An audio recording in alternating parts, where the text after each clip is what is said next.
কোলে ব্যাগ নিয়ে মেট্রোয় বসেছিলেন এক তরুণ। ক্লান্ত হয়ে বারবার ঘুমে ঢলে পড়ছিলেন তিনি। তার পাশে অন্য যাত্রীরাও বসেছিলেন। জায়গা না পেয়ে কেউ কেউ আবার দাঁড়িয়েছিলেন।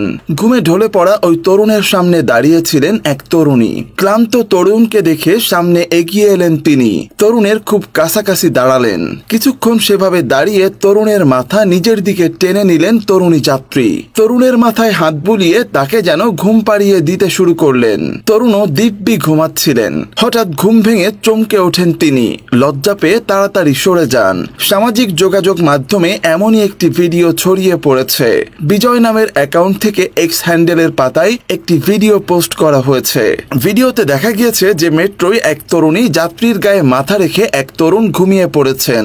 অপরিচিত তরুণের মাথায় হাত বুলিয়ে তাকে যেন ঘুম পাড়িয়ে দিচ্ছেন ওই তরুণী। ঘটনাটি দিল্লি মেট্রোর। তবে কবেকার ঘটনা সে বিষয়ে কিছুই জানা যায়নি। আসলে মেট্রোর ভিতর বসার জায়গা না পেয়ে দাঁড়িয়েছিলেন এক তরুণী। তার সামনে কোলে ব্যাগ রেখে বসেছিলেন এক তরুণ। মেট্রোয় বসে থাকতে থাকতে চোখ লেগে গিয়েছিল তার। বারবার সামনের দিকে মাথা ঝুঁকিয়ে ফেলছিলেন তিনি। তরুণের এই অবস্থা দেখে তার কাছাকাছি দাঁড়ান তরুণী যাত্রী। কিছুক্ষণ কাছাকাছি দাঁড়িয়ে থাকার পর তরুণকে কাছে টেনে তার মাথায় হাত বুলিয়ে যেন ঘুম পাড়াতে শুরু করেন। তরুণও তখন ঘুমে কাদা। কয়েক সেকেন্ড পর ঘুম ভাঙে তার। অপ্রস্তুত হয়ে সঙ্গে সঙ্গে সরে যান তরুণ। ক্লান্ত চোখ মুখ নিয়ে লজ্জায় অন্যদিকে তাকিয়ে থাকেন তিনি। তরুণীর মুখও লজ্জায় লাল হয়ে যায়। তবে তরুণীর ঠোঁটে দেখা যায় দুষ্টু হাসি।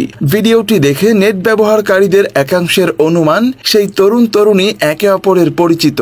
হয়তো তারা সম্পর্কেও থাকতে পারেন। অন্য একাংশের দাবি তারা একেবারেই অপরিচিত। ভিডিওটি দেখে একজন নাগরিক মজা করে লিখেছেন, অফিস থেকে ফেরার সময় আমিও তো এভাবে ঢুলতে থাকি। তখন যদি এমন কাউকে পেতাম, মেট্রোর ভিড়ে তখন টেকা দায় হয়ে পড়ে।